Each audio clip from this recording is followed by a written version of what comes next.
कुलदीप भाऊ सेंगरांना जामीन मिळाली नाही काय? कुलदीप भाऊंना ओळखत नाही तुम्ही?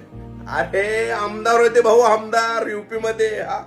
17 वर्षाच्या पोरीवर बलात्कार केला भाऊंनी, तरी जामीन मिळाली भाऊंना. कसा वाटत असेल विचार करा तुम्ही. 17 वर्षाच्या पोरीला किरकोळ जॉब देतो म्हणून बोललेले आणि तिच्यावर जबरदस्ती केले. आणि जेव्हा तिच्या घरच्या कुलदीप भाऊंवर गुन्हा दाखल करायला गेले, केस घेतले नाहीत भाऊची. भाऊचं वट कसलं त्याच्या आईला. आणि नंतर उलट तिच्याच बापाला अटक केलेत आणि पोलीस कस्टडी मध्ये मारून तिथंच मारून टाकले त्याला. कार ऍक्सिडेंट मध्ये तिच्या काकूंना, तिच्या वकील बिकीला डायरेक्ट उडवले तिच्या आईला. काकू बिकू तर विकेट डायरेक्ट आणि वकील जखमी. मग मॅटर लईच तापल्यावर नेते लोक जरा म्हणले थोडे दिवस जाऊ नये बाबा जेलमध्ये, काय सगळी व्यवस्था करतोच तुझी. मग भाऊ थोडे वर्ष जेल काढून आले.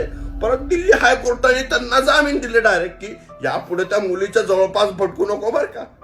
आणि आपली न्याय व्यवस्था तर माहितच आहे तुम्हाला. बलात्कार डायरेक्ट जामीन असतं आपल्याकडे. आणि निबंध लिहून डायरेक्ट सोडतो तुम्ही. पैसा बे म्हणून सांगतो, पैसा कमवत त्याच्या आयला सगळं खपतंय.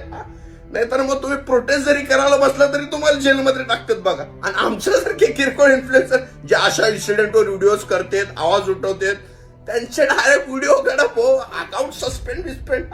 त्यामुळे जरा नाटक करावं लागतं बरं का शेवट. तर मी शेवटला एवढंच म्हणू इच्छितो, सारे जहां से अच्छा हिंदुस्तान हमारा.